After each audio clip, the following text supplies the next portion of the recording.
Mualaf ini nggak terima saya bongkar kegoblokannya di konten saya, teman-teman. Akhirnya dia ngoceh-ngoceh di channelnya, bikin klarifikasi, bahkan dia juga nantangin saya debat. Tapi begitu saya tantangin balik, sampai sekarang ternyata tidak ada respon sama sekali.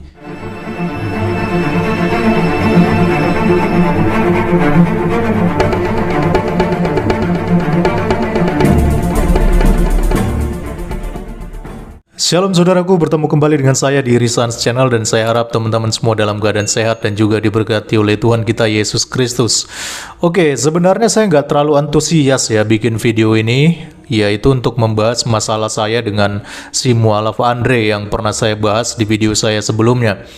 Karena saya nggak mau berbalas pantun dengan dia lewat channel masing-masing. Tapi ketika ada viewernya yang berkomentar di channel saya, di konten saya, dengan mengata-ngatai saya monolog lah, cuma beraninya di channel sendiri lah, akhirnya saya berubah pikiran dan saya rasa perlu untuk memberikan klarifikasi agar tidak ada dusta di antara kita. Sebenarnya saya juga sudah bilang ke Andre, kalau mau debat sama saya, ya saya oke-oke aja teman-teman. Seperti ini contohnya, saya tunjukkan ya beberapa komentar yang saya berikan ya di channelnya dia. Jadi saya komentar di channelnya, saya bilang begini teman-teman. Hahaha, nggak nyambung dengan apa yang saya bahas di konten saya. Yuk gaskan kita diskusi supaya kelihatan siapa yang blunder. Kita bahas topik di 1 Korintus 11 yang kamu kutip, kapan bisa? Lalu setelah beberapa saat dia balas, teman-teman. Hahaha, Anda sendiri bicara mengenai rambut panjang. Lah, Yesus sendiri rambut panjang, blunder kan? Brur, yang lu bahas semua di video itu, gue sudah bantah habis, mau diskusi live ya, kapan? Terus ada netizen yang komentar juga teman-teman. Mana bisa dia diskusi, dia gerombolannya Yaya Waloni, pandai menarik jemaahnya dengan cara menghina agama yang dulu. Lanjutkan bang, bongkar terus kesesatan mualaf-mualaf yang menghina Kristen, GBU. Nah, si Andre kemudian balas lagi. Hahaha, gerombolan siapa? Hayulah, banyak materi nih, hahaha. Akhirnya saya ikut balas lagi teman-teman, saya bilang begini sama si Andre. Materinya nggak usah banyak-banyak, nanti jadi ngalor ngidul. Kita fokus di 3 poin kegoblokan kamu yang saya bahas di konten saya. Nah, 3 poin itu harus kamu bantah kalau memang nggak mau disebut goblok. Gimana, ntar malam atau besok malam sekitar jam 8, saya ada waktu kita live dialog eksklusif, cuma berdua plus 1 moderator, gimana? Setuju? Dan sampai sekarang komentar saya itu belum dibalas juga teman-teman, makanya saya buat video ini untuk klarifikasi. Oke, jadi buntut dari video saya yang ini, akhirnya si mualaf Andre pun membalas dengan membuat konten di channelnya. Bukan hanya 1 video, bahkan 2 video sekaligus teman-teman. Judulnya ditulis begini, Oten gonggong sakit hati sama mualaf, blunder pula si tolol. Dan di thumbnailnya dia pajang foto saya sambil ada kata guk-guk kaing-kaing. Lucu juga ya teman-teman thumbnail yang dibuat ini. Ya mungkin karena dia tidak puas ya, makanya dia kemudian setelah video yang ini, dia buat lagi video yang lain. Dia buat dengan judul begini teman-teman. Nah lo, orang Kristen hina sendiri, Yesus, blunder lagi dah. Dan di thumbnailnya dia pajang foto saya. Dan kalau kita perhatikan imut juga ya saya di foto ini ya teman-teman. Dia bikin ada emot-emot seperti apa itu di pipi saya, unyu-unyu begitu ya.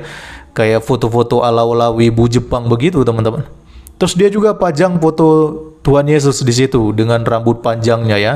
Di sini teman-teman, dan di bagian ini dia juga tulis ayat Alkitab yang kemarin sempat kita bahas. Oke baik, jadi intinya di dalam kedua video tersebut si mualaf Andre ini dia nggak terima saya katain goblok dan balas menyerang saya dengan ngoceh-ngoceh nggak jelas yang sebenarnya nggak menjawab 3 poin yang saya paparkan di video saya sebelumnya teman-teman. Poin yang pertama yaitu mengenai tantangan Abu Janda yang minta supaya siapa yang bisa memberikan dalil bahwa cadar merupakan kewajiban dalam syariat Islam.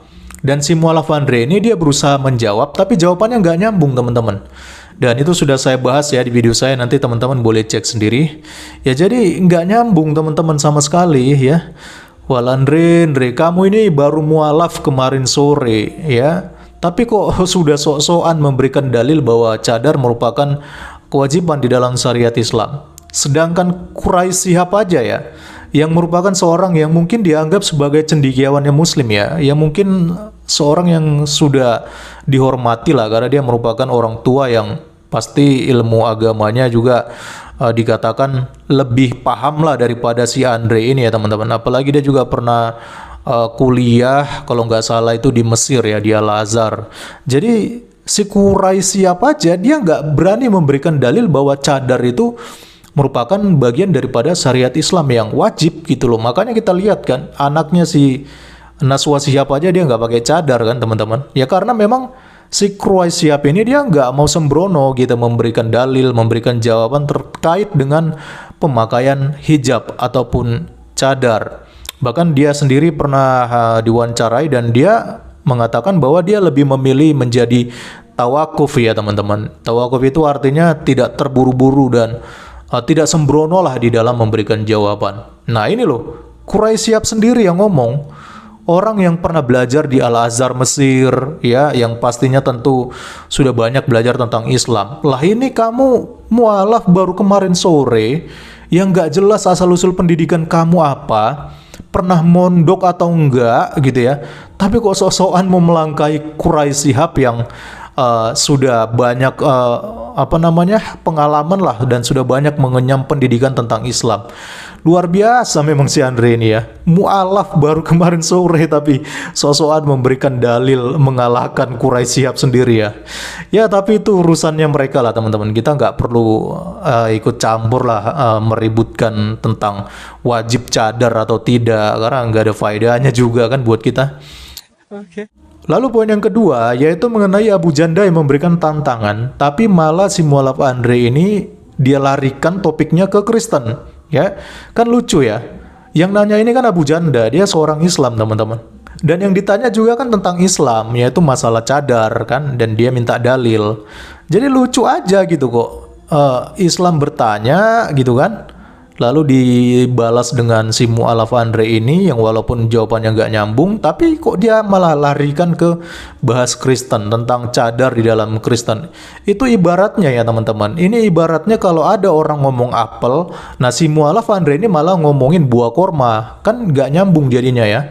Dan di videonya juga nggak jelas mengenai klarifikasi dia tentang hal ini teman-teman. Jadi ngoceh-ngoceh aja gitu, dia nggak jelas.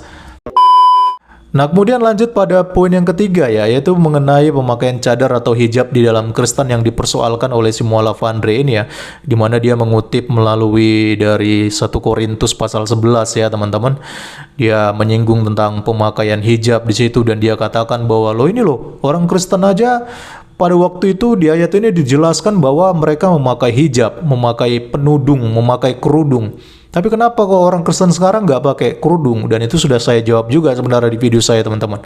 Jadi bahkan sudah saya counter karena di ayat di 1 Korintus pasal 11 ayat 15 itu kan dikatakan di situ bahwa rambut panjang seorang perempuan itu juga bisa berfungsi sebagai penudung, dan Paulus dia nggak menekankan tentang pemakaian cadar ini di tengah-tengah kalangan orang non-Yahudi, karena kan cadar ataupun hijab ini kan budaya ataupun tradisinya orang Yahudi dan dia nggak bisa samaratakan itu kepada semua orang gitu ya. Jadi kalau memang orang Yahudi punya tradisi yang demikian ya udah pakai aja, tapi nggak bisa orang-orang non-Yahudi, orang-orang Yunani dan sebagainya, mereka nggak punya tradisi seperti itu. Jadi kalau mereka nggak mau pakai hijab atau tidak ya itu urusan mereka. Bahkan dikatakan sendiri kan di ayat 15 bahwa rambut perempuan itu juga bisa berfungsi sebagai penudung teman-teman. Dan sekaligus saya juga mengcounter rambut panjangnya si mualaf Andre ini ya, yang di dalam 1 Korintus pasal 11 ayat 14, yang dimana kalau ada lelaki yang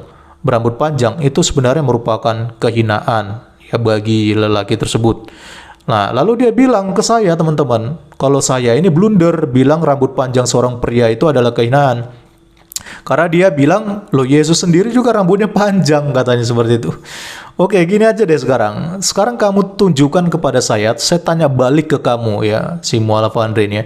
Di mana dalilnya dikatakan bahwa Yesus itu berambut panjang? Kamu sampai jungkir balik baca Bible, baca Alkitab dari Perjanjian Lama sampai Perjanjian Baru. Kamu gak akan pernah menemukan ada dalil yang mengatakan Yesus berambut panjang.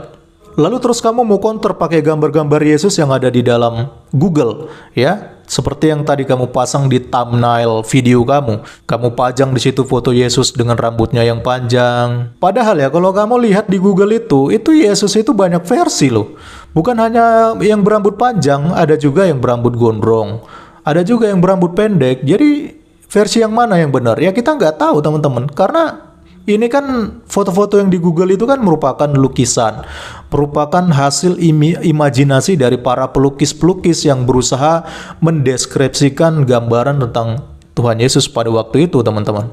Tetapi mengenai seperti apa persisnya gambaran tentang Tuhan Yesus itu, ya kita kan nggak tahu.